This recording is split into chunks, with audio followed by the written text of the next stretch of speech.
Welcome to What's in a Game as we preview these round one matchups. Last time we left off, a lot of teams were solidly ahead in these series, but lately, after some game threes and game twos, some series are tied up, like Bucks Pacers, while the Sixers have a single game against the Knicks, and then Grace's Magic finally won a game. They blew it open. Finally scored points. How are you doing, Grace, and how did you feel about the Magic winning and also some other craziness going on? Yeah, I'm doing well. I was really excited to see that the Magic could score points because they had not been scoring points in the first two games. They were held to under 90 in game one and game two by Cleveland. And in this game, they responded in kind and then some. I was checking the box score, and Orlando only shot 35% from three, which is actually technically still below league average, but only slightly instead of I don't know what they were shooting before, like 10% from three in the first two games. But yeah, the other, like you mentioned, we finally got some teams winning on the road in these round one series, which I think is interesting in some cases, like the Pacers being able to steal home court from Milwaukee. And although they were at home, Philly finally winning a game in this series wasn't surprising because they were at home and it really was a must-win game for them, considering the history if they were to go down 3-0 to New York. Minnesota definitely was ready to protect home court when they went in against Phoenix. I think that game started off pretty close. I think Phoenix might have been leading at half by a point, and Minnesota just kind of smacked them around in the second half of that game. Phoenix and Lakers are the only team yet to win a game in this first round. Oh, is that true? See, and the Pelicans. Sorry. Oh, yes, the Pelicans. Sorry, New Orleans. Sorry, New Orleans. They just put forth such a good effort in game one that I don't think of them as a team that's like just totally losing out. But yeah, what are you gonna do? OKC's very good. They're a one seed. They're playing well. Interesting to see what series out of these may be a sweep. Denver's up 3-0, Minnie's up 2-0, OKC's up 2-0.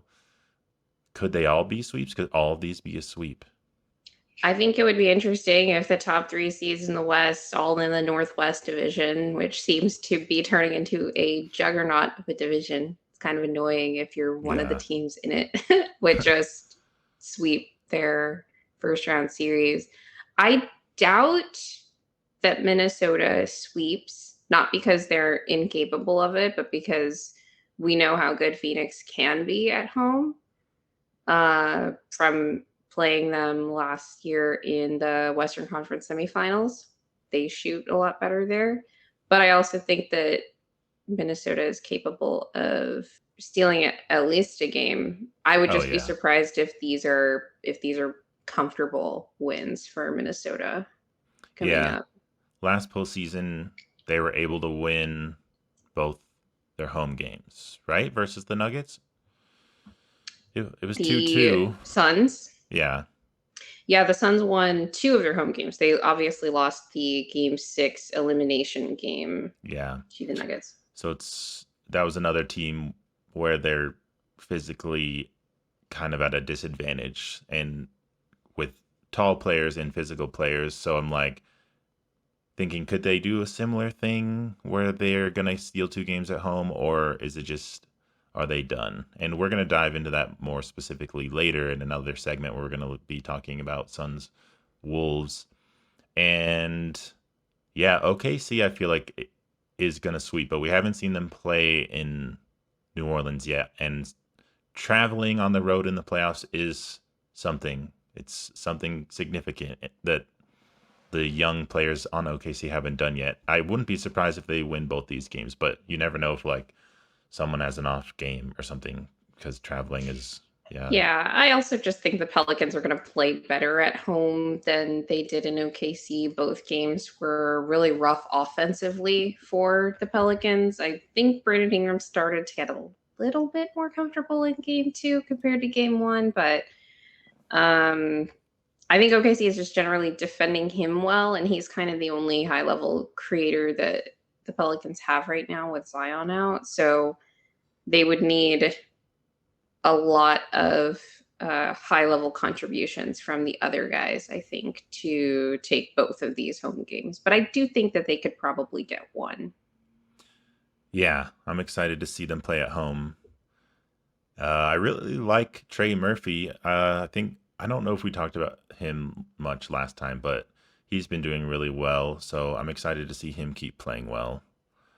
Yeah, I Um, think he's great as a I love him as like a tertiary creator and spot up guy, but that team just lacks advantage creation. Like yeah, CJ as your point guard is pretty limited given who his pick and roll partners are in Jonas Valanciunas and Larry Nance Jr. So it's difficult for him to create advantages for the others on the team because he's really more of a pick and roll guard at this point in his career. Like he's not really drawing extra attention off of his isolations, for example. right. But Yeah, because of that, I think that Trey Murphy's game is affected in this series, not having Zion there, having BI be more limited, not just because Zion isn't there, but because he is. I think this would be his. He played the last game of the regular season, the play in games. So that's three. And then these first two games against OKC. So his next game in New Orleans will be his sixth game back from. Uh, mm, he missed a few weeks with the knee hyperextension. yeah, it's true. So Something that's not being talked about a ton, and I haven't. Do you think that that has been limiting him in terms of like what he's been able to do? Because I haven't seen a lot of people saying, "Well, I Brandon just Ingram's kind of hurt," you know? I think that the nature of what he has to do with Zion out in terms of he has to be the main advantage creator because like I said, CJ doesn't have that kind of juice in this at this stage of his career, is BI has to not only do the thing that he isn't it's not really in his game most of the time, even though he's capable of it, that is pressuring the rim. And in order to do that, he has to exert a lot more effort athletically, put more pressure on his knee. And he's also got Lou Dort pressed up on him Yeah, basically the entire game.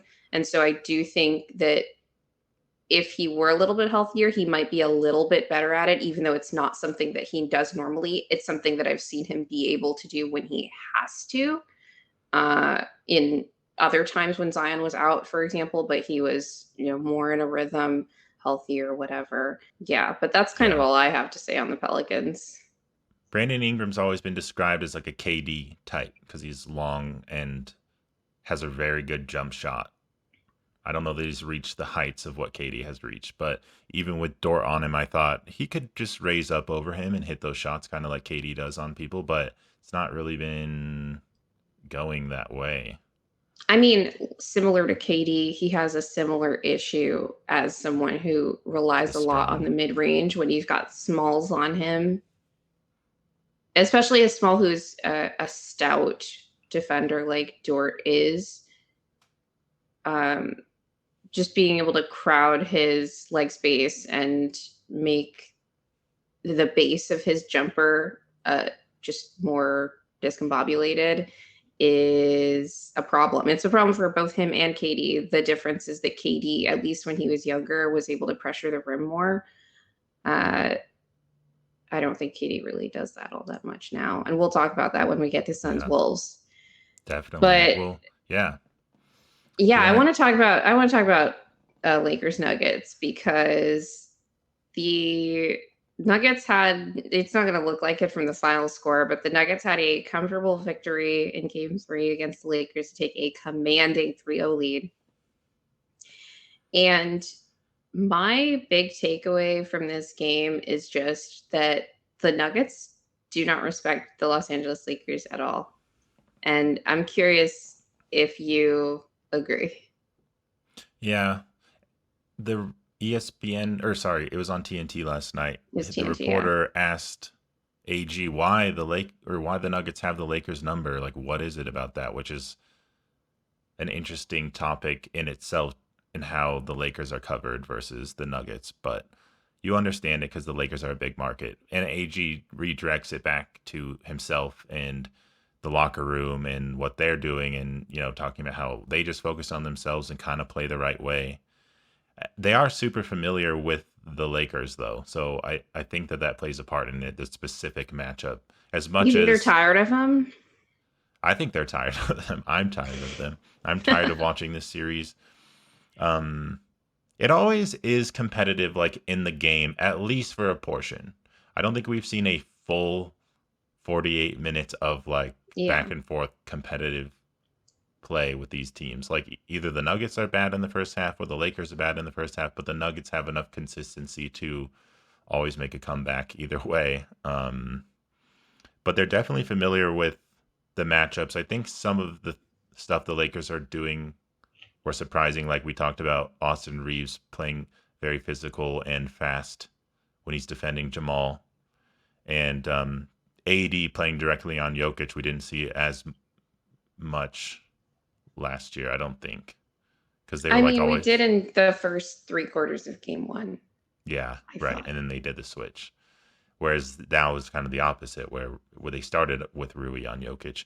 They don't have a lot of room to waste in terms of starting a game with Rui on Jokic. Like just don't even know why they think that that would work. Like I would have gone into that game with AD on Jokic right away and trying to like steal a game, but I just think they're a little bit behind with what they're trying to do, and their roster is just so much less complete.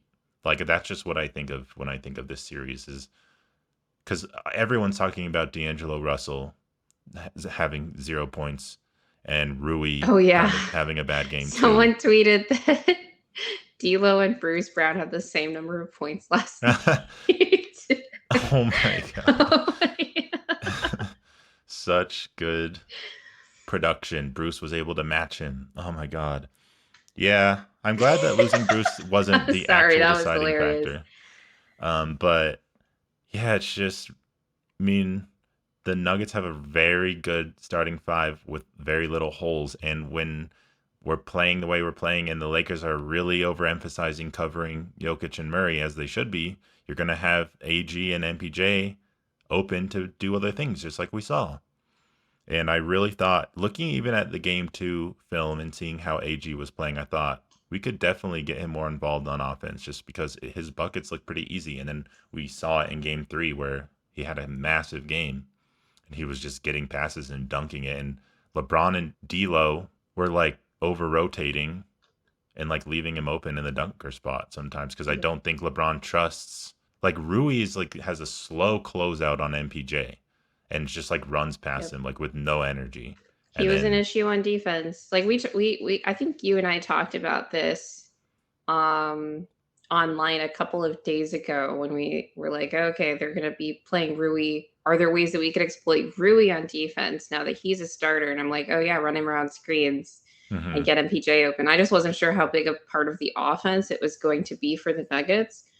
I don't even think that it was like a point of emphasis necessarily in the first two games, but it would just kind of happen within the flow of it. And MPJ kept getting wide open off of pin downs and whatever. He yeah, would get wide open from three, or like Rui is like kind of trailing him but behind, and then MPJ would get open in the mid range. And then in this game, it seemed like it was a point of emphasis where they were just like, okay, we're just gonna go to MPJ to close this game in the fourth quarter because we know we can just keep getting him open. It wasn't just Rui that was getting burned; it was LeBron who was again just sort of falling asleep on defense. I thought he was really active in the first two games of this series, especially game two for the full 48 minutes.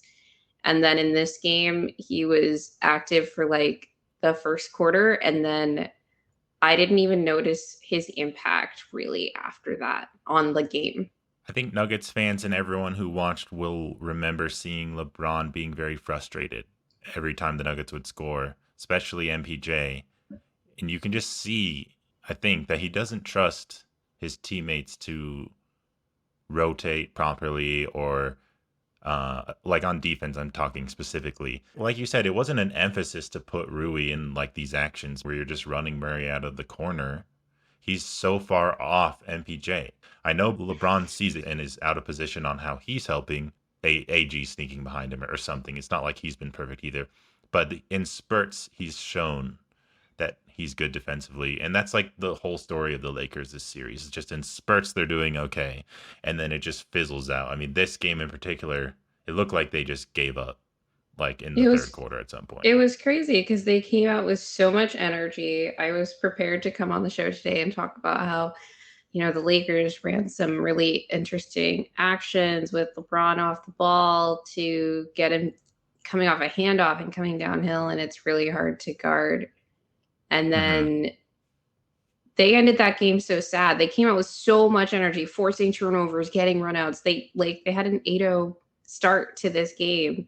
And then really just after that, it was just the Nuggets slowly chipping away. I could not believe that the Nuggets were only down 4 at half because I felt like AG It was was a the lot. only one playing well. His Jamal was still off. He made a couple of like useful buckets in the bench minutes, but it was literally a couple, like 2 or 3.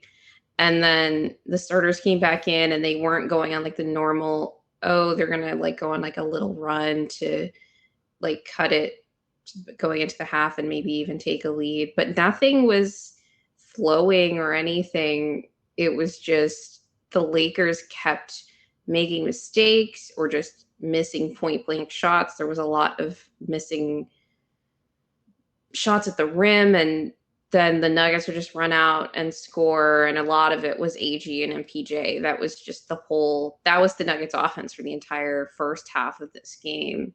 It felt like I didn't notice Jokic for most of this game, to be honest with Yeah. you. Uh, so I was shocked when they were only down 4 at half. I'm like, how is this possible? Um, Yeah, I looked at Jokic's yeah, stat line and expecting it to be like 17, 10, and 8 or something. And then it was 24, 15, and 9 or whatever. Was it 27 or 24? I don't even remember. It was like a very nonchalant something. game from Jokic. But he just does fundamental basketball and is always there. And he was obviously rebounding a ton. Like when you look at the box score, the thing that stands out the most is MPJ and AG giving a ton, and Rui and D'Lo and those players in the Lakers not giving that much. I mean, D'Lo gave nothing. I know. And then there now he's getting criticized for, pouting essentially, like sitting away from the bench. There was like the clip going around of him sitting there. I don't know what he was doing, but yeah, I think his time in LA Eating maybe chocolate was that what he was doing? during a huddle, eating chocolate I would and have or been doing that being on too. his phone during a huddle. Yeah, I think his time in LA may be over. They have to upgrade if they want to like make runs with LeBron. I mean, Who's taking him? yeah, I don't know. That's a good question, but I think he's proven at least that he's like threatening enough on offense. Like I could see him being like a six man on like a team that is more complete in their backcourt. Like I don't although I don't know what his contract is.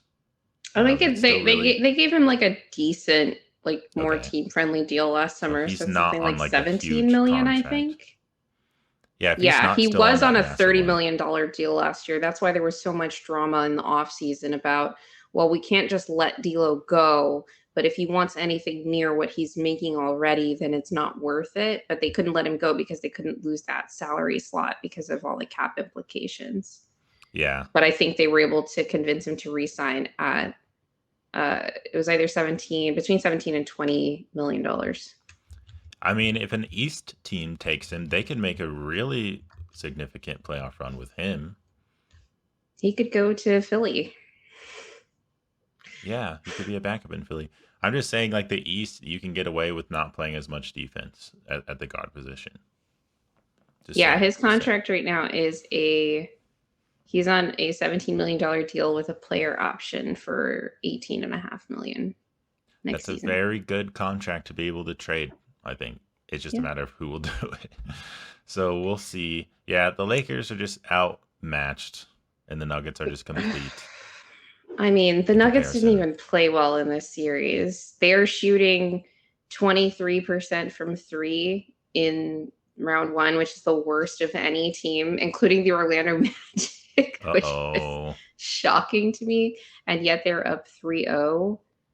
I mean, Yeah. okay, I just need to run through the bullet points here because I opened this saying that I don't think that the Nuggets respect the Lakers at all. And BJ did a podcast the day before this game in LA. Jokic showed up to, was it game one or game two, Yeah. dressed as a cartoon That character? was game Okay. one. They had slow starts in every single game, including just three straight turnovers in the beginning of game three that led to runouts, which is what sparked that 8-0 run by LA. Jamal was not playing well at all.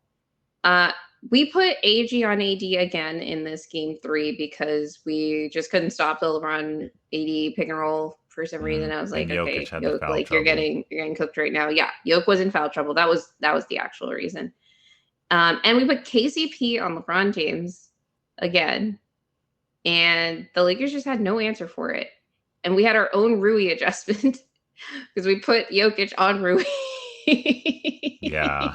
when he got in foul trouble. Exactly. This one, why are you having him out there And when you can just hide, not hide when Jokic, you could but I mean just, I Jokic, mean, if he's in foul trouble, you can just go to that. And you yeah. can. And you're going to involving him in the action is probably going to get you something good, even if you can't get him a third foul. And we did this in game two. And the Lakers looked utterly unprepared for it. So I didn't think that they'd be able to go to it for a long stretch again. But they basically went to it in the middle of the first quarter because Yoke was in foul trouble. The Nuggets went to this defensive alignment because Yoke was in foul trouble.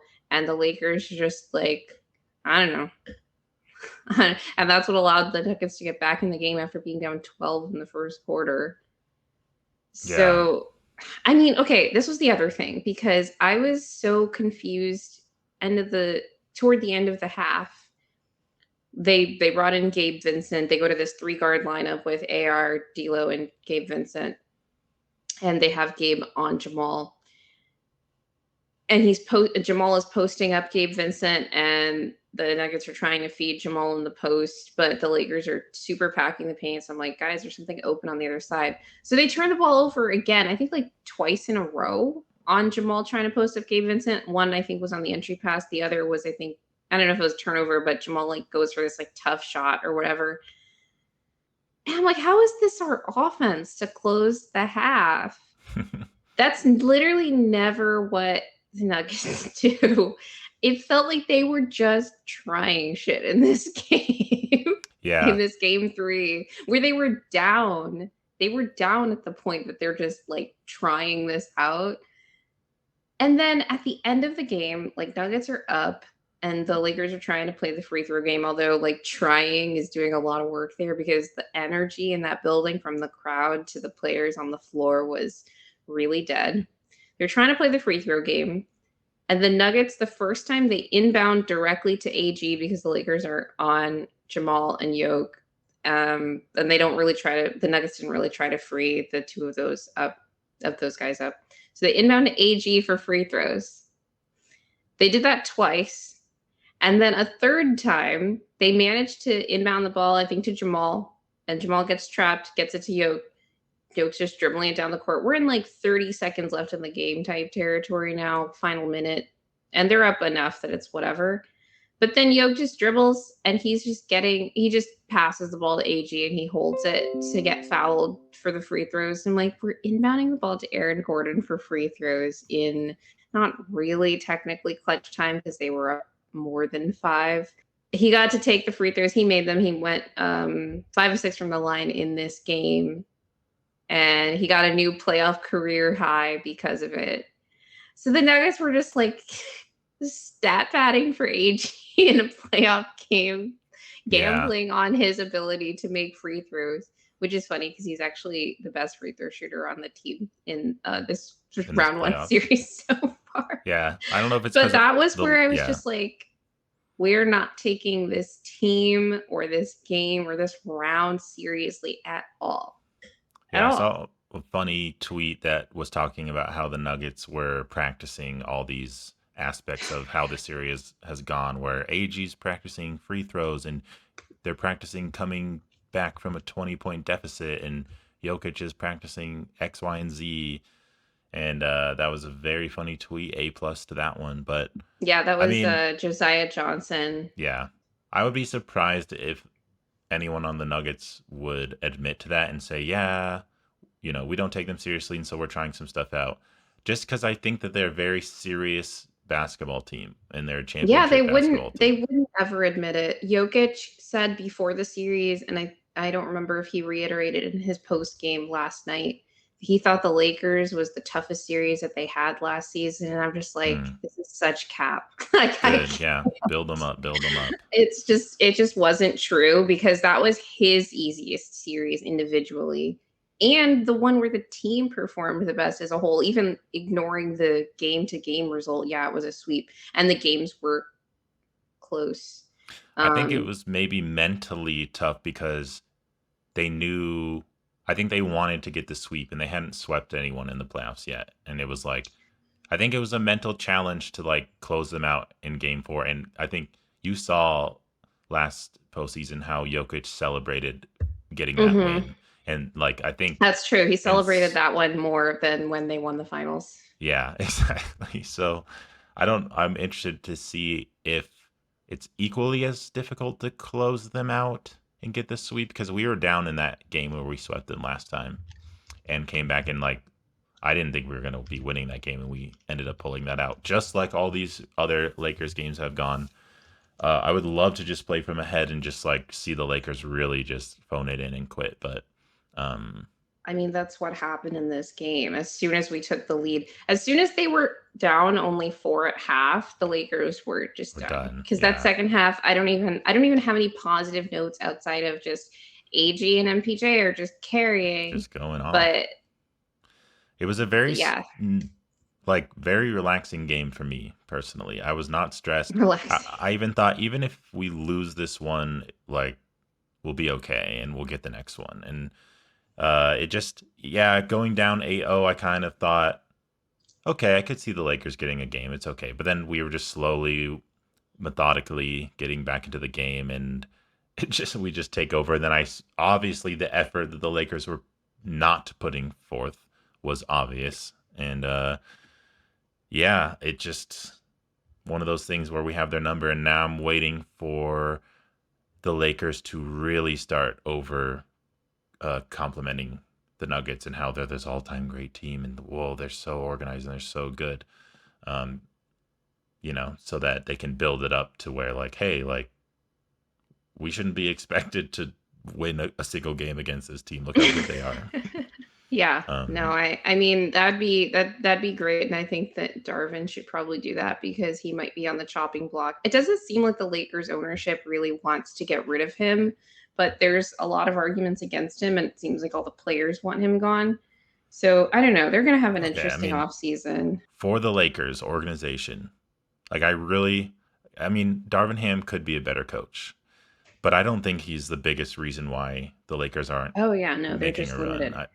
Yeah, the organization failed so badly by not keeping Caruso, And and KCP. Just and the Russell Westbrook trade was a mhm. disaster. Yeah, I just think I kind of like seeing this playoffs where the Lakers are getting outmatched because of that trade, essentially. Even the Suns, like we'll get to that series later, but you have these big three.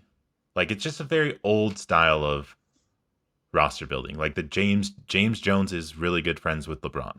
If people don't realize that, and they come Oh, from the I did same not know that. era. They come from the same era, and I mean, LeBron is, he's still playing well now, so he's a part of this era. But like in his prime, James Jones was there with LeBron on his teams, and they're going with these big threes, and I'm sure LeBron co-signed the Westbrook trade, at least somewhat. I mean, He there's was the reports on. reason that they did it. I don't think that the front office was really into it, but he was pushing them to. And I think Yeah. like part of it was with 80's injuries. He was like, I just need another like star co-star next to me, even though this one doesn't make Mm, any basketball sense as like a hedge instead of just kind of waiting for 80 to get healthy again and keeping a team that made sense. right. Yeah, I almost So forgot about the AD injury aspect just because he had been healthy all year and he's not hurt now. And I know a lot of his injuries were bad luck, but he is kind of injury prone. But he had a really great season injury luck wise this season. He was able to make. He's probably going to make an All NBA team. Definitely going to make All Defense. Even though I know he's really disappointed about not being a finalist for DPOY because he played I think well over 70 games this season, and it's like the second highest number of games that he's played in a season in his career. yeah, and LeBron is going to be all NBA. At least I don't know what team, but Well, he he's might be. He might not be. I think both of them are kind of 50-50. I'd say if there's one that's going to make it, it's probably AD. I think both can, though. well, Um, yeah, I think LeBron should be. It's just like you have this, um, 76 games he played this season, Anthony Davis did. So he only yeah, missed 6 games. That's huge. you have these great seasons from those two, but the Yep. rest of the roster, I mean, Austin Reeves, I think did pretty well. It's just the rest they have to. It's just not enough. You cannot expect to win with this roster. It's just obvious. And I don't know what Jeannie Buss and Rob Pelinka are doing. I don't think Jeannie Buss is that good of an owner, to be honest. She runs it too much like a family business. I don't like it. I think they should get some more people in there. Um, anyway, Yeah, Will is a that's, closet Lakers fan. This is me outing him. This is why he knows so much about this organization. yeah, I do know a lot. Well, I am a LeBron fan. I hate to say it. I've Yeah. followed No, him he's from, great. I He like followed him almost from the beginning. single-handedly carried them to victory in game 2. Yeah, so it's just a terrible trade. I also predicted on Twitter earlier that after this series is over, LeBron will come out and say some kind of comments about if he's going to leave LA or not. Yeah, Because I because he don't has to think change. You have he's, to change the narrative. You can't yeah, have people talking about how you got swept 2 postseasons in a row. yes. So I don't know what he's going to do. Who knows how many seasons he has left? I pretty much guarantee he's not going to retire this after this season. So yeah, that's really all I have to say about game 3. Do you have any final thoughts before we go on to the next game? That LeBron should go to the Knicks, but Ooh. Yeah, I also joked about that earlier in the season around the trade deadline, but yeah. He needs to go back east if he wants to go to the finals again, but he's probably just going to get beat by whoever's there cuz the West is so good. yeah. I mean, let's talk about the East because the other interesting game yesterday was Sixers Knicks. There were a lot of antics going on in this game. I kind of want to talk about them first just to get them out of the way.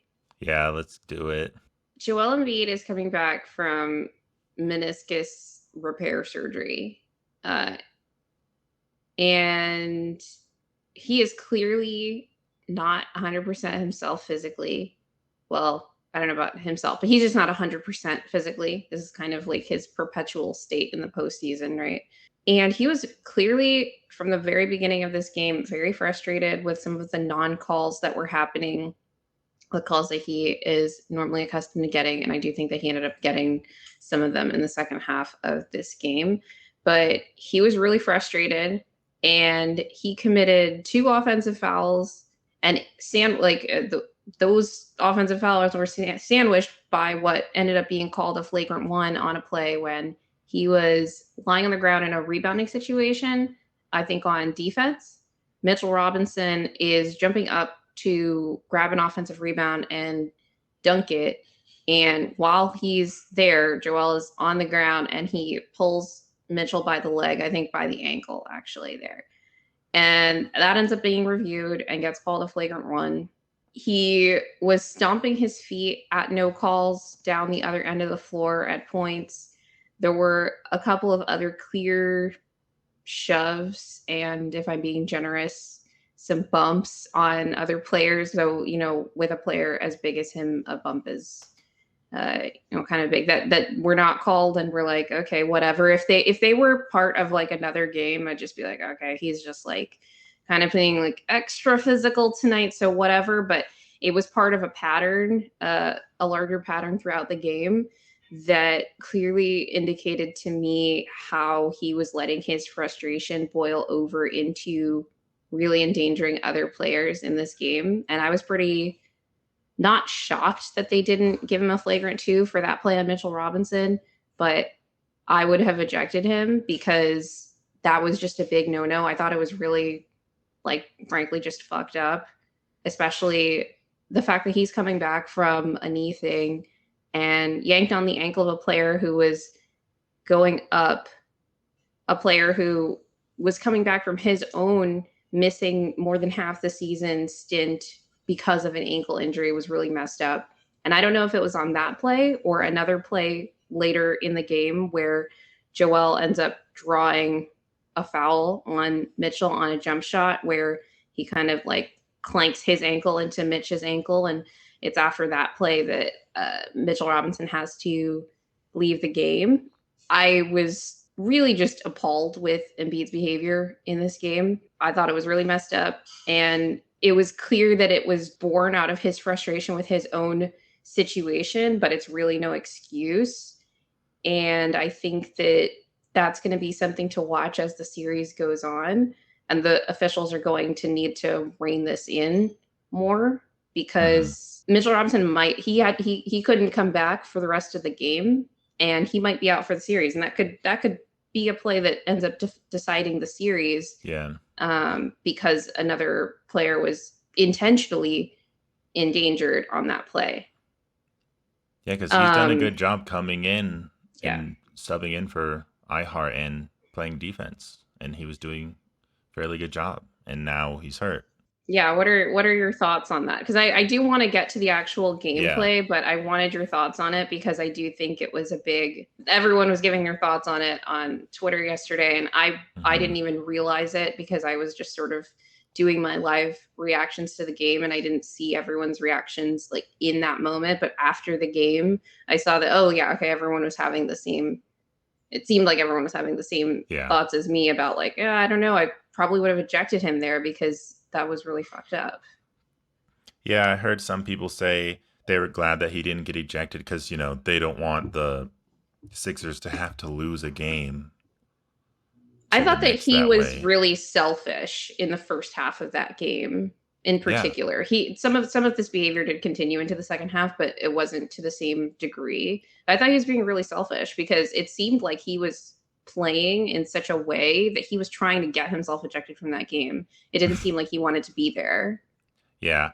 I just don't care. Like, I'm not one of those people who was like, oh, how could the NBA suspend Draymond Green in the middle of the finals? Like, I just don't care. I'm Like, like, well, if what you, is Draymond doing yeah, committing obvious flagrant fouls in the middle of the finals, given his yeah. his situation with the number of texts that he had already accumulated, kind of I think thing. it definitely depends on what it is. Like, I don't think Jokic should Yeah, be get an automatic flagrant two for saying an F word in a game, but yeah, I that's think not a this flagrant. might warrant a That was a flagrant double two. tech. That was so dumb. Yeah, I think the what he did might warrant it because he was like on the ground and is pulling another player to him. It's like so far beyond unnecessary basketball play. It was so unnecessary, and the little narrative that he gave about it was also a lie. I think Yeah, that yeah, he was trying to protect himself because he'd yeah, been on the receiving end of it. And hmm like, look, I don't know the full, history with Embiid. I really only followed him during the first two series last season, but he did end up hurting one of the Nets players and himself in that round one series against the Nets last season when he flopped and hyperextended his knee that left him hobbled for the rest of the playoffs last year. So he just like keeps doing this stuff yeah. that ends up backfiring on him, and it could have backfired in a really big way here had he been ejected. And I would not have blamed the officials in that situation because it seemed like he was trying to get himself ejected, and just he was just acting out for hmm most of that entire first half of that game.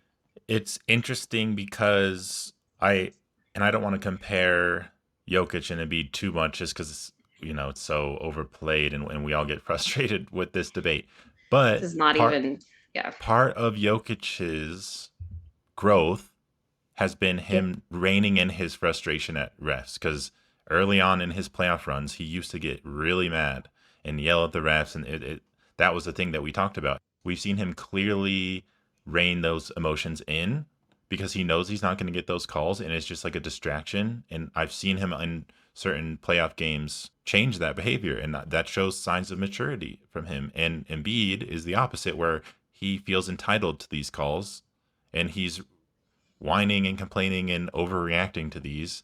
And he expects he should get those calls because he's used to doing that because it's part of his game. And it's just, I don't know that we're ever going to see him become that type of leader where he's just not getting frustrated by those things.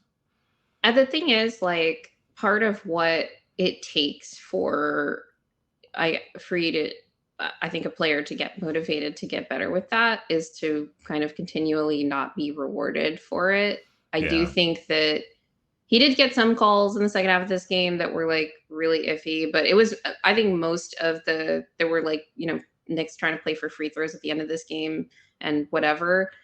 Most of the calls were like fouls because like New York will sometimes like hard foul to try to prevent things. I don't think that's like the best strategy for them in this matchup because Embiid is constantly trying to get to the line.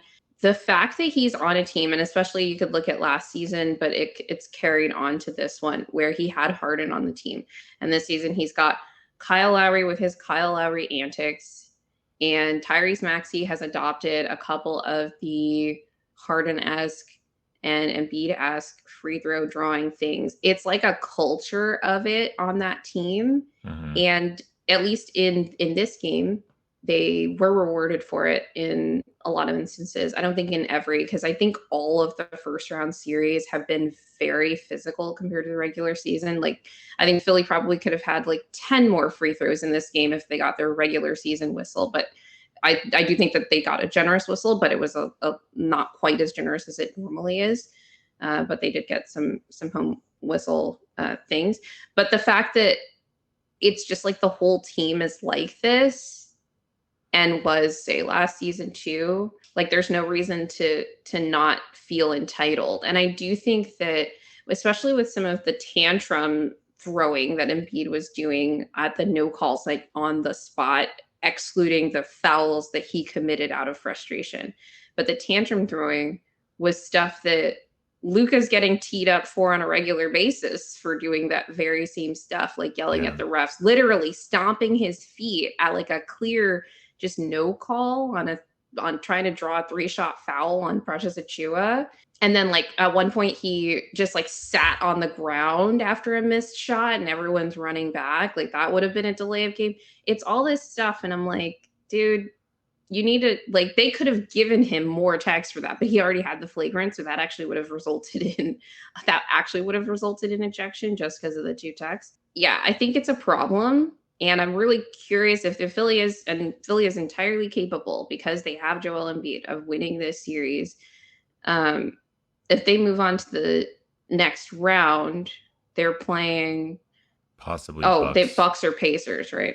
Hmm. And who knows how tight the whistle's going to be in a round two series. But I do think that in particular, despite how much Embiid's leveled up his play, his actual what he's contributing on the court in this postseason, say compared to past postseason runs, it's one of the things that is just continually going to be an issue for him if he doesn't overcome it in later rounds of the playoffs because Yeah.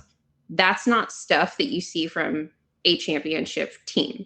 And it's stuff that behavior that he engages in, it seems, on a regular basis. Yeah. It's important to note that and how it's kind of cultural, because even people this season were debating how his play will change in terms of how he's officiated in the playoffs as opposed to how well he was doing in the regular season. And he did get injured, but everyone's kind of asking, well, Embiid's always so good. How come he's having these, drops in playoff performances? And are making good points about how he's not getting those same calls that he's relying on in the regular season.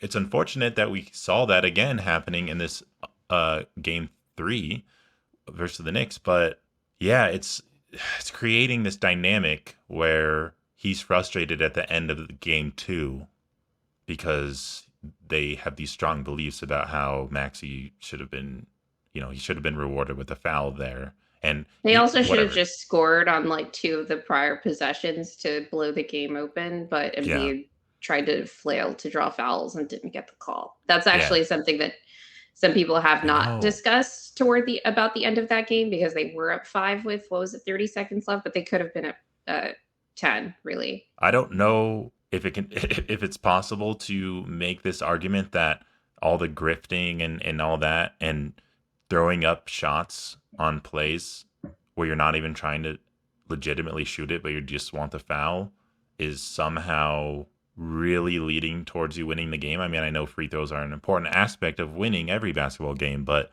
at some point I just feel like this is not worth what they're doing, and it's creating this thing where now he's getting technicals in the game because he wants it to be a certain way and he's mad at the refs because they should have won the game if it weren't for them. And it's just like, so like, you're an NBA player, you shouldn't be complaining about the refs every single game, especially when you're the one who gets the most advantage over everyone else in the league. I also don't think grifting is this skill that JJ Redick Yes, is go in making on it out to be. That's just JJ. so stupid. Like, I don't know if he's doing that because he played in Philly or whatever, and It is, he and he because he and Joel are buddies, he and they're NBA players. They can all pump fake and jump into defenders. Like, everyone has that ability. Like, it's not special to me. It doesn't show that Embiid is really intelligent to me. But whatever.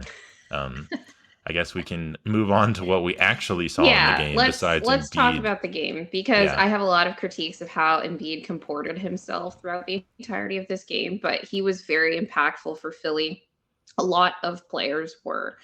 Now, he obviously shot the ball really, really well. I do think that he is, especially in his current state, incredibly reliant on his jump shot. I'm not sure if New York is going to start to play him differently because of that. But look, the jump shot was going in today. As many free throws as he drew, like he made a lot of those shots, even the ones where he was trying to get the foul. I think the game really blew wide open after New York led at the half on like a crazy sequence of just they just offensive rebound everything, and that is going to be another bullet point for this series. But Embiid shot the ball really well, and his presence defensively makes a huge difference because he is impactful in drop coverage against this Knicks team where Jalen Brunson is the only really high level creator on the team. Now, I do think campaign also provided a really important spark for Philly in I think it was this he came in the second quarter where Nick Nurse subbed him in over Buddy Hield, who's really been struggling in this series, really been struggling in every postseason game. Watching his play is going to be important down the stretch because he is coming up in unrestricted free agency, and Indiana did trade him to Philly in this three-team deal, but it seems like he was really great in Indiana, and it seems like he just hasn't really found his rhythm in Philadelphia at all. I think he had like one good game before Embiid came back or something, but I just haven't noticed his impact at all when he's on the floor. So Nick Nurse subs him out for Campaign, who's a point guard. He goes with this 2 point guard look with Campaign and Maxi, sometimes with Embiid on the floor, sometimes with him off, and he provided a great spark. Like I thought, Campaign was great for Phoenix in those two games that they took off the Nugget. Even the game that they lost in Phoenix, Campaign was great. He's a solid backup point guard, I think, who helps to push pace. And he made a bunch of threes in this game, both off the catch and off the dribble. Made a floater and helped Philly stay in this game when New York was starting to pull away a bit. I think the Knicks offense started to figure some things out, despite what I said about Joel's defensive presence. There are some things that New York has been able to get to that they hadn't been really in the first two games. And I thought in this game they started to figure some things out. But Philly was able to win on some hot shooting from Joel. Obviously, Maxi's just consistent production, both off the dribble and within the two-man game with Embiid. yeah, the Knicks just couldn't beat the Sixers, who were shooting 48% from three at home, even though the Knicks shot 43% from three. Like, I actually think both offenses were clicking relatively. It's just Hmm. Philly got some timely stops, and then they ran just a little bit hotter at just the right time. So this game followed a very different cadence than game one and game two. But I'm Yeah. wondering what you saw in it. Yeah, I mean, the biggest questions are how are the Knicks trying to free up Brunson and getting Hmm. him comfortable looks? Because it's just still challenging without Randall and just everything they have available to them. And so they had various ways, and it was to mix results. They just got to keep finding ways, and it's tough. Because, like, even Batum was doing really good defense on him. Yeah, no, Batum is really tough. I do think that Brunson started to figure out that he could use Yeah, his speed against Batum. He had that really exactly. like tough up and under driving layup. That was a tough layup, man. But he could use his speed against Batum. But Batum is tough if you're not Right. quick and decisive, just because he's so long. Yeah, I think they're And gonna he's have really good to. at staying attached around screens. Yeah, I like that they were kind of doing off-ball stuff, Hmm. and then Jalen Brunson could just attack him. Just like when Yeah. he's a little, when other people are a little distracted, he can kind of try to go to the rim. He got a lot of open looks that way in the first half of this game, and he was just kind of he like airballed a lot of things, but then I think he started to find his shot in the second half, and so that's one of the things that I'm looking at as the series goes Yeah. on, because it does feel like the Knicks offense has been loosening up as the series goes on. And the same for Philly, because like I said, like they not that Philly really should have an issue with their offense in this matchup, because even when Joel is off, the other guys on the team are playing well around Hmm. him I just know. because of the attention that he draws. Oh man, this series is just such a question of like sustainability. I think in some ways where it's like, can they reliably get Brunson looks? Is Josh Hart gonna keep making these kind of like heroic He's shots? just shooting the shit out of the ball right now. This guy shot like Yeah, 32% from three in I the love regular seeing it. season. I love seeing it, but Yeah. I'm a little skeptical it's going to continue. But man, How just much such does a it have to tough continue? question. Because one of the things that is, I think, just sustainable and just continues to be like uh, a push and pull between these teams is offensive rebounding. Because New Yeah, York it's so absolutely big. dominated the offensive boards in game one and was able to squeak it out. In game two, Philly did a much better job on the offensive glass. But you even saw on that final play that we talked about that led to the DiVincenzo three, Hartenstein out hustles Embiid to that rebound that really would have sealed the game for Philly. In this game, in game three, I thought while Philly shot really, really well, they did a much worse job on the defensive glass than they did in game two. And it's just one of those things where New York is just going to keep coming at you on the defensive or on the offensive glass, especially because like you have all these role players that we're talking about. They're not high level creators, and part of the problem with having Brunson as your only guy there is that you don't have others creating for him either, right?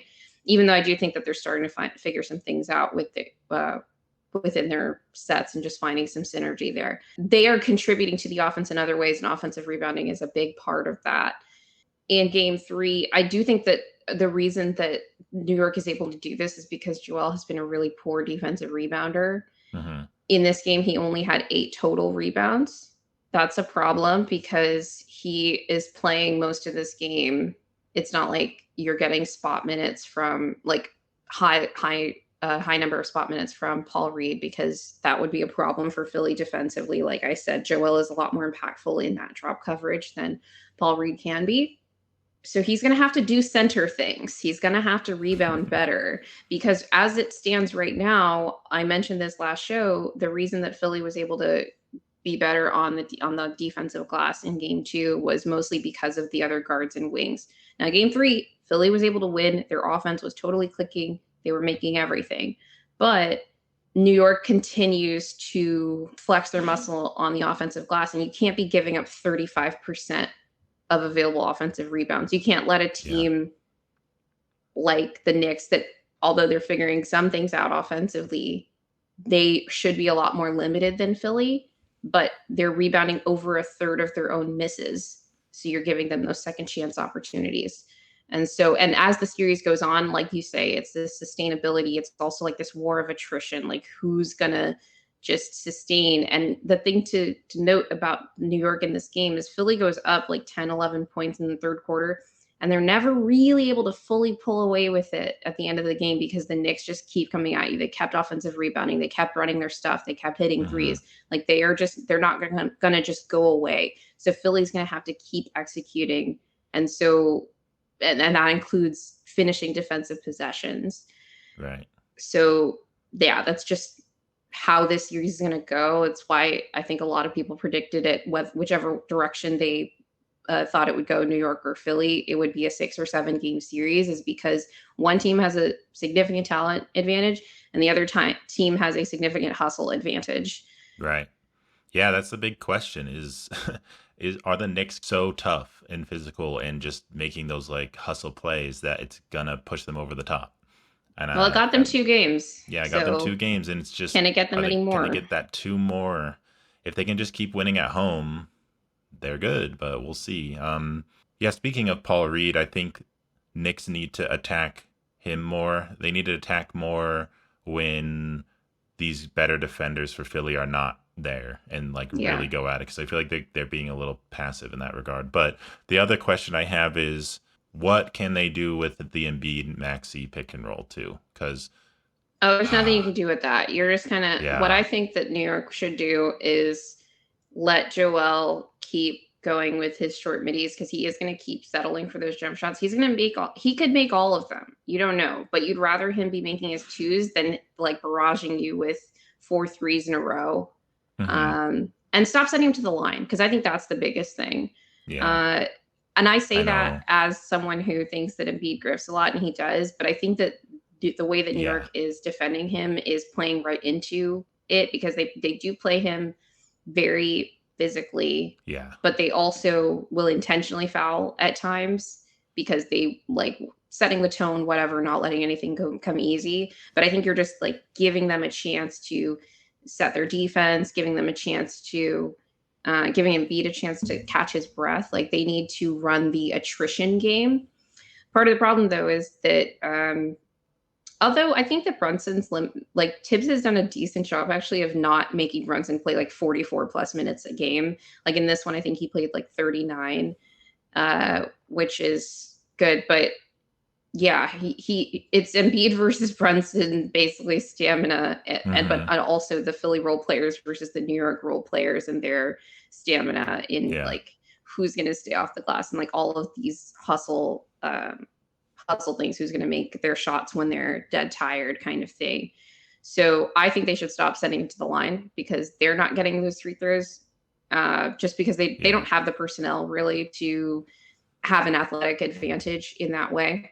yeah, Um, Brunson's not getting the calls that he would normally get for the most part either. I actually thought in the second half of this game was pretty loosely whistled for both teams, but that's going to be advantage Philly because they have more personnel who are going to be in positions to compromise the defense and get those calls. yeah, Um, so I think they should just stop at least with the intentional fouls, right. especially if Mitchell Robinson's going to be out. You can't have iHeart in foul trouble. Yeah, that's another big question and good point. I mean, Maxi's just so good at drawing defenders out, so it's so hard to recover back to Embiid. Mm-hmm. But when you are in a position to really recover back to him, you can't like go right up into his body like Yeah. iHeart was, because then it's going to be a foul. And it's like, how do you not know that? You got to stay disciplined on that if you're the Knicks. And they had some things they can clean up on that end, but even when they did play it perfectly and they have like a guy contesting Embiid, he was just making those shots. So I think they Yeah. should keep daring him to try and do that. And if he makes all those shots, then I guess They win, they win this right? series and cool. But But even if he's making them, if he's making the twos and he still has to keep running back on defense because he's not getting free throws every trip down, like you've got a chance. yeah, It's just I for think sure. they're giving up too much. They're allowing him to get to the free throw line and the threes, and he's Hmm. creating threes for others. Like I Hmm. think New York needs to just like realize that they can't limit everything. I think Yeah. that's what they've been trying to do really for the first 3 games. It was fine in game 1 and 2. Game 3, they got burned, but they need to decide what they're willing to give up. Yeah, it's kind of a shame that I don't know what more they could do to try and bring Joel to the perimeter more because he can just kind of stay in that drop. Whereas Brunson, like they can bring him into actions way easier, and so that fatigue, like Oh, right. Like battle, who's getting it's just attacked on defense kind of yeah, it's thing. just like easier to fatigue Brunson, I think. But Well, I think that Brunson attacking more, especially off the catch, is occupying Embiid a whole lot more. We talked yeah, about Hardenstein being a good outlet valve for Brunson in that kind of short mid-range area with his push shots, even with Embiid on the floor, but especially with him off. I mean, when Embiid is off, like that is just open. I'm pretty shocked whenever Hartenstein makes those because he gets it off so fast, just kind of flick. It's like a little hmm flip shot, push it shot. was yeah, he was And hitting it, he's missed very some at the accurate with end, it. sadly, but Yeah, I think he was too yeah, close to the basket. That's when he mm, gets more affected by Embiid's presence. But when he's right, just like, has a little more 8 space, feet out, he has a little more space and isn't as rushed with it. right. Um, yeah. Interesting questions. Do you want to talk about Suns Wolves? Yeah. We were talking kind of before the show that a lot of these series are coming to, their later stages, and we're Yeah. thinking about them more broadly and the implications. Whereas Suns Wolves, I think we're still thinking that way about it, but there are interesting little details. I think a lot about Ant versus Booker and how they're playing in these games, where like both teams are kind of trying to make these players go to worst tendencies or what the idea that each team has for their worst tendencies. But Ant, I just feel like is just proving them wrong. Like he's just like, okay, you want to load up on Ant, try and force him to be a playmaker, and he's just like making these great reads, these great simple reads, and the Suns are not making the reads that they need to make. They're like as much as the Wolves are creating this very intense ball pressure on the Suns that's causing these turnovers, the Suns are just also playing stupid basketball, I think, for They lack of a really better word. are. Like there's just Yeah. simple like pass reads that they're not making, whereas like the Wolves are just so sound. They're sound and tough and tall and physical, and they're just. I mean, I the Suns can maybe win a game, but they just look very outclassed. Fragile. Outclassed. Yeah, outclassed is the word. I think that you're saying how the Wolves have been really sound. I do think that Phoenix's offense plays into that because I think last game, what did the Wolves have? Like 14 turnovers, but the Suns only had 2 points off turnovers. And part of that is pushing pace, but the other is I think the Wolves are a decent, like they're a pretty good transition defense, but that can turn into an issue for them. So they are more sound than the Suns have been, but like I said, I think last show, both of these teams are pretty turnover prone for some of the same reasons, like just Hmm. decision making. Um, Yeah. I think the Wolves end up having an advantage by having Mike Conley on the team. I don't remember if I talked about this, but he was really struggling in game 1 of this series, particularly on offense. Like he was just not making anything. He looked really uncomfortable in the matchup. And I didn't really think that the Suns were doing anything in particular that should have disrupted him so much. But in game 2, he looked a lot more comfortable. He was a lot more aggressive, trying to find his own shot.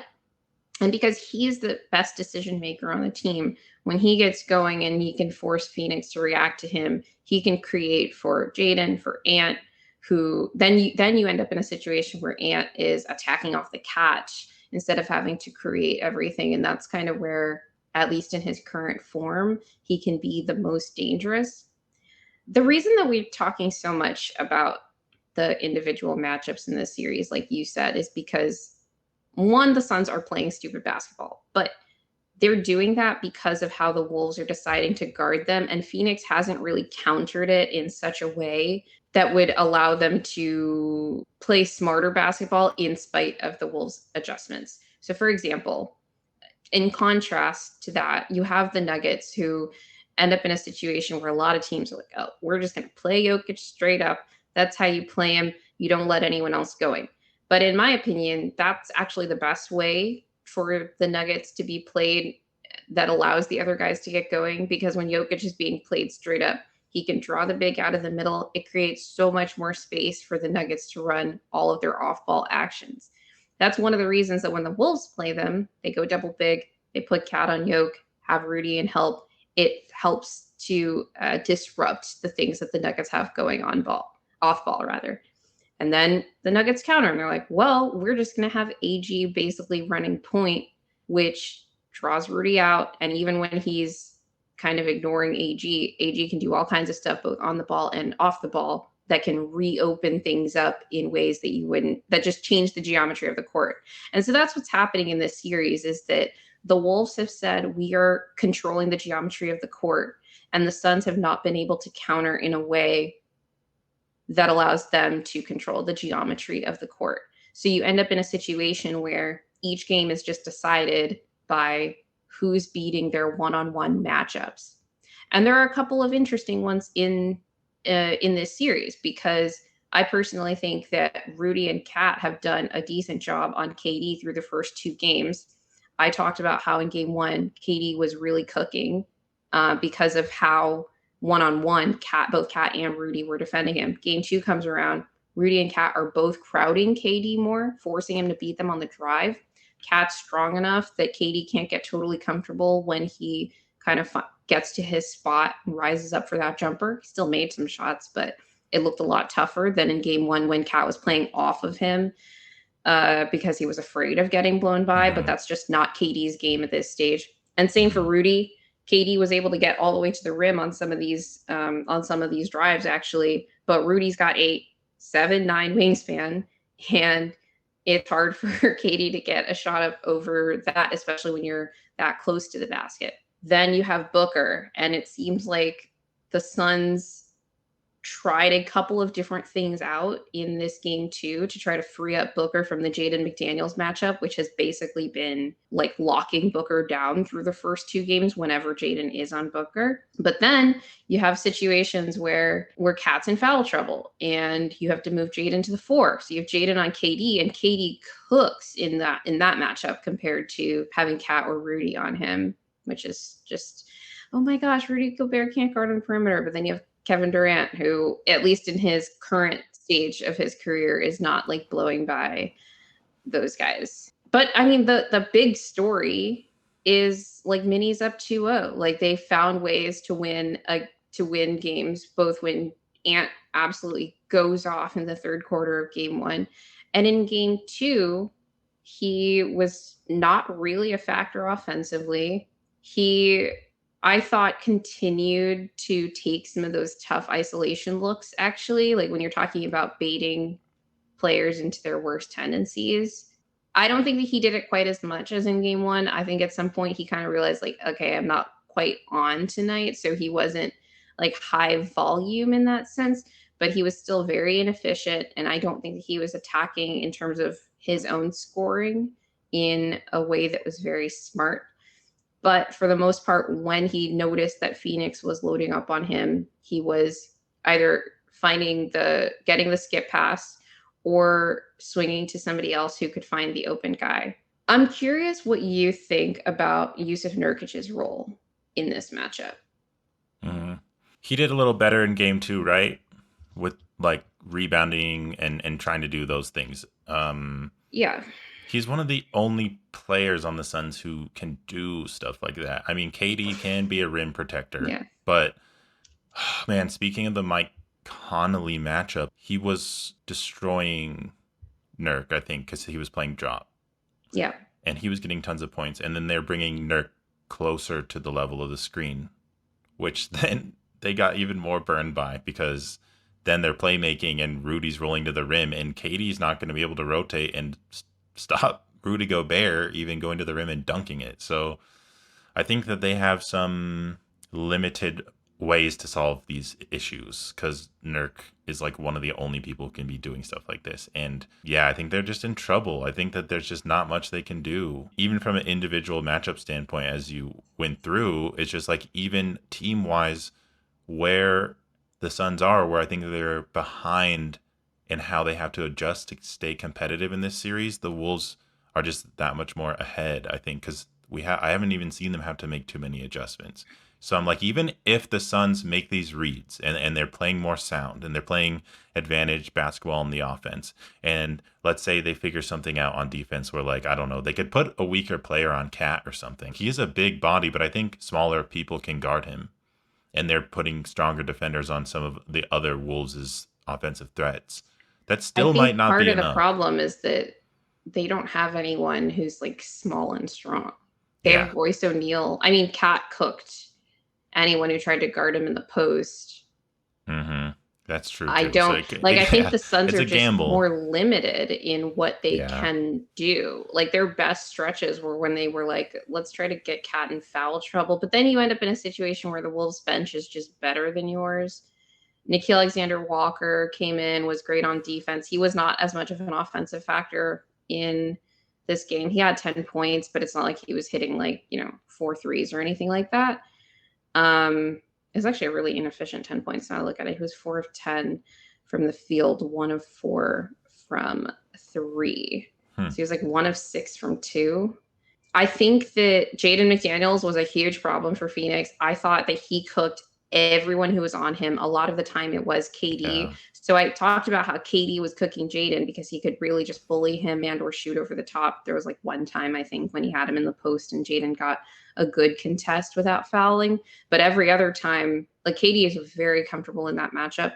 And it's another reason I just thought I was confused in the regular season when they kept putting Jaden on KD because you like, well, we want our best defender, and Kevin Durant's like, well, he's cooking him anyway, so you may as well put Jaden where he'll be most effective, which, as we're seeing in this series, is when he's on Devin Booker because he just limits the offense in that way.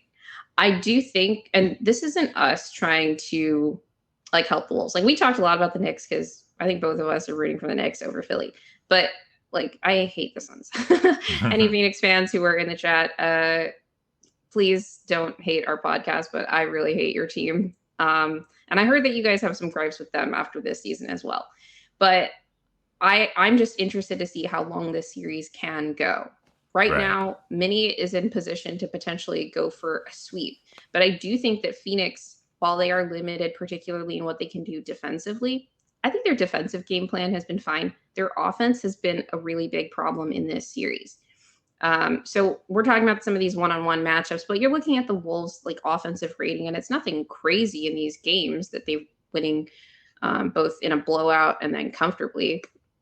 So it's like, well, we're limiting our opponent to a 111 offensive rating. Like that defense would be a top 5 defense in the regular season. Postseason basketball is a little bit different, but Phoenix needs to find a way to get their offense going. And I do think that there is some meat on the bone that is available to them should they, I don't know, want to figure that out. Like there are a couple of things that they've tried in these first 2 games that worked, but they don't Hmm. spam anything, and they also don't seem like a team that on a consistent basis, possession by possession, knows exactly what they want to get to based on like how the Wolves are guarding them.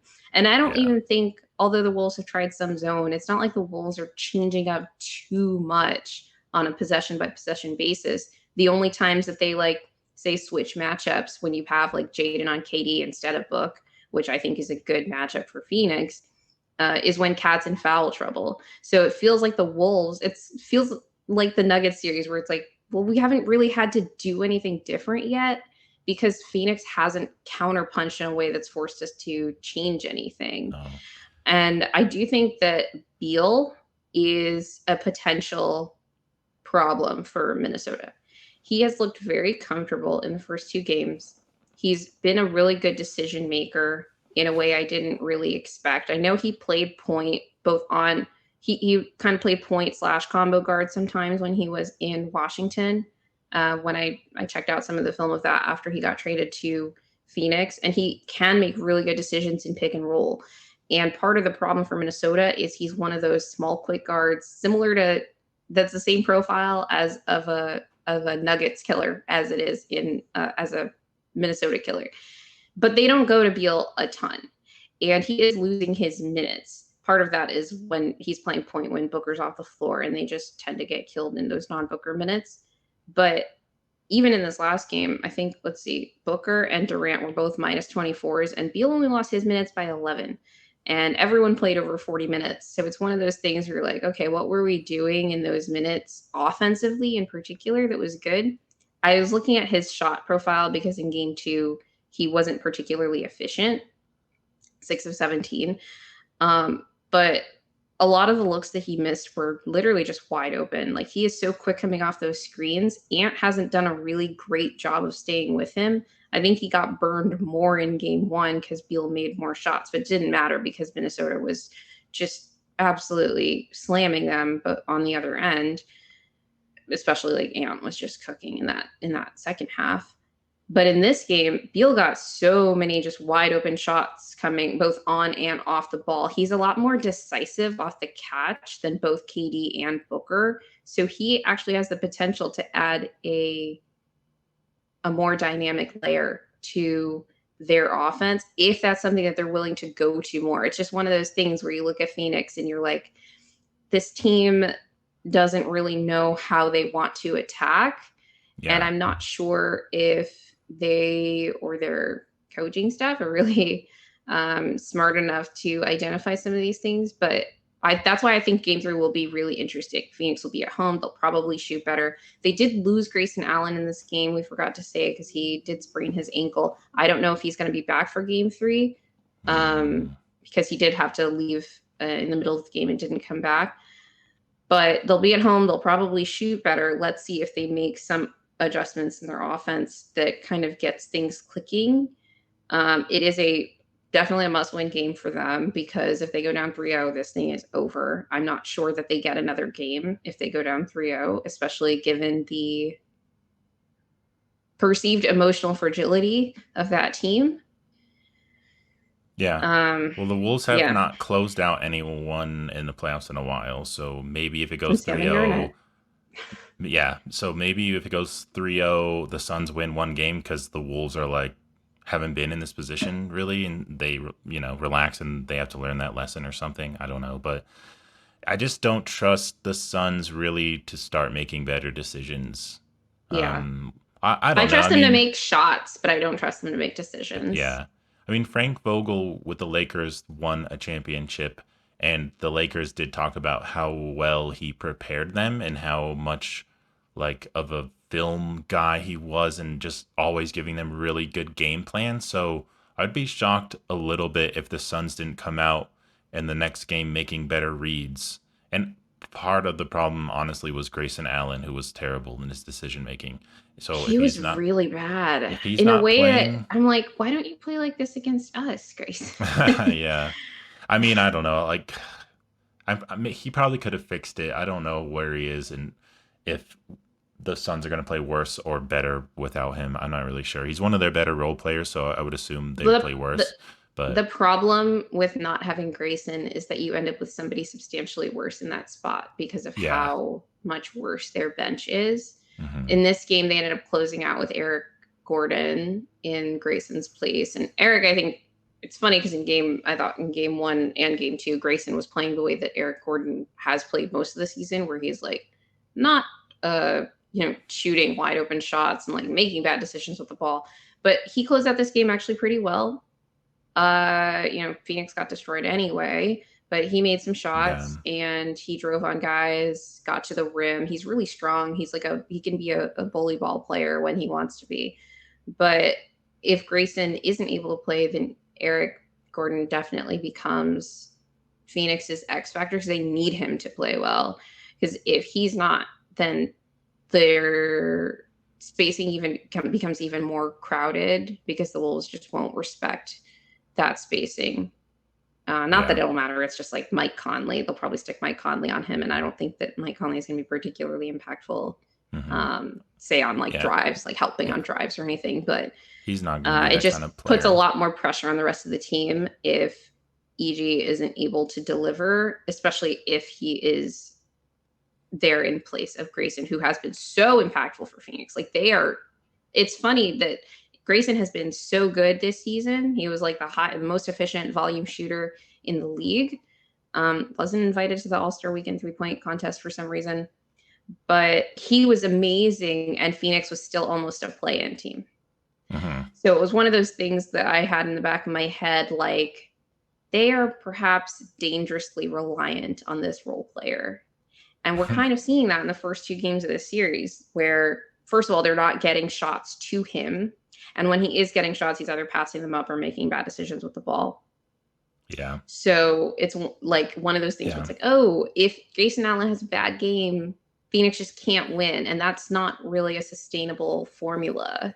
Yeah. You don't want to be beholden to that. It's one of those things where you know how coaches say, well, you don't make an adjustment all the time. Sometimes you just have to like execute better on what you're Play trying better. to do. Yeah. And it's the Suns are in that position. I'm just wondering is even if they play better and do what they're supposed to be doing. I think this could be a good segue into our final segment, but the Wolves don't make as many mistakes on the defensive end to really allow the Suns' crazy shot making variance to beat them enough to win this series. They could get one Yeah. game. I just don't see it going Yeah. much longer than 5 or 4. No, So I agree. They're just a very flawed team. The only reason I picked Phoenix in this series is because I thought Minnesota was cursed, but it looks like, and this is not me they jinxing them. I really like the Wolves and I really hate the Suns. So Wolves fans don't come at me. Okay. It looks like they're on the verge of potentially breaking that curse, and I would be very happy for them if they did, because we did talk about both of these teams having a lot at stake in this offseason, depending on how this series goes. let's move to our last segment, which we're calling cherry picking, where we're gonna pick a little detail or talk about a miscellaneous stat or team or idea that's been going on in the league. And I don't know if you fans who are listening thus far noticed, but the Miami Heat did beat the Celtics. What the heck? What's up with that? Okay, this game was crazy. First of all, Heat voodoo again. They shot very well from three. They leaned into shot variance. I think they took very few shots in the restricted area. Part of that is because of how Boston defends. They really wall off the paint. But the more impressive thing to me, or interesting thing to me rather, was how Miami decided to defend Boston in game two compared to game one. I was noting in game one, they were doing their normal Miami Heat thing of trying to hold guys to the perimeter. I think overhelping on some drives, and that plays right into Boston's hands because they like to take a lot of threes. They like to initiate those drive and kick sequences. Um, and Boston shot a lot of threes in that first game and absolutely blew Miami out. Miami kind of made like a little bit of a push toward the end of the game, but it was never like real. And Boston was kind of messing around. But in game two, Miami said, you're going to beat us with twos. So Boston ends up taking something like 32 threes in that game, which is just like a normal number of 3-point attempts for like a team that's in like the lower middle range of 3-point attempts. That's more than the Nuggets take per game, for example. But they normally take well over 43s per game. They are the team that their highest proportion of their shots come from three. That is their calling card. That's the Celtics signature thing. And I thought that was the right strategy to just give Miami a chance, because obviously they are more limited on offense, missing Jimmy Butler. But having Boston take less threes and make fewer threes, Boston shot pretty well from three. I think they shot over 37% from three, which is like slightly above league average. It's just like a normal percentage to shoot from three on a normal number of attempts for a team. And Boston's offense looks a lot more mortal in that way. It's just like, oh, okay, this is a beatable team now. Now that we've defended them to a certain bar, we just need to make some shots and we have a chance. And so I don't know if you want to bring up the Celtics shot chart from this game. If you take a look, obviously the Celtics got a lot of layups because of how Miami was defending. They had Bam on Jason Tatum, which allowed them to switch any actions that involved Jason directly involving Kristaps Porzingis, and they had uh, Jovic on Kristaps. It just kind of gummed things up a little bit. So kind of interesting that we had like the Nuggets switching up some matchups. We put our 4 on their 5, and then put like a player on their best guy who you wouldn't necessarily expect. The Celtics looked completely unprepared for this, which was funny because it was something that Miami tried when they did their kind of push toward the end of game 1. But it completely shifted the shot profile of this team. I thought Jason Tatum was not able to get absolutely anything going with Bam on him. He did score well, and he ended up in the positive plus minus in this game because of the bench minutes. In those bench minutes, he was attacking weaker defenders on the Miami Heat, which is why he was able to get so many layups. He was just able to get by guys either in the post or on drives. If you look at the mid-range game for the Celtics in here, they were just not able to make anything either in the short or long mid-range. They obviously made their threes, like I said, shot a good percentage, but it's almost the inverse shot profile of what you would want as a defense. Like, we're trying to limit layups and threes, and they are trying to limit 3-point attempts, and they did relative to what the Celtics normally try. Hmm. And then you want to give them as many mid-range attempts as Yeah, more you low percentage shots. can. But then, like, the Celtics actually got a lot of layups. But when Miami was able to force them into the mid-range, they were just completely incapable there. And it wasn't just Jason Tatum. Obviously, Jaylen Brown loves that mid-range too. Kristaps Porzingis was just completely rendered ineffectual in this game. He finished a Minus 33 or something. What was it? minus 32 in this game. He had 6 points on 1 of 9 from the field, 0 of 4 from 3.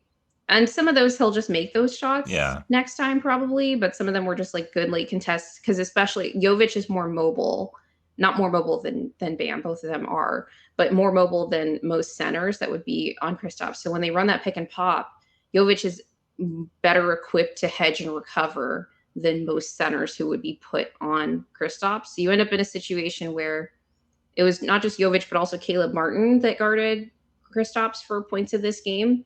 If you have a strong enough wing who can hold up on Kristaps in the post to some degree, right? Because he could probably still cook these guys next time. Because he plays so much like a wing, like he'll post guys up, but he'll take shots from like the elbow instead of getting deeper into the paint.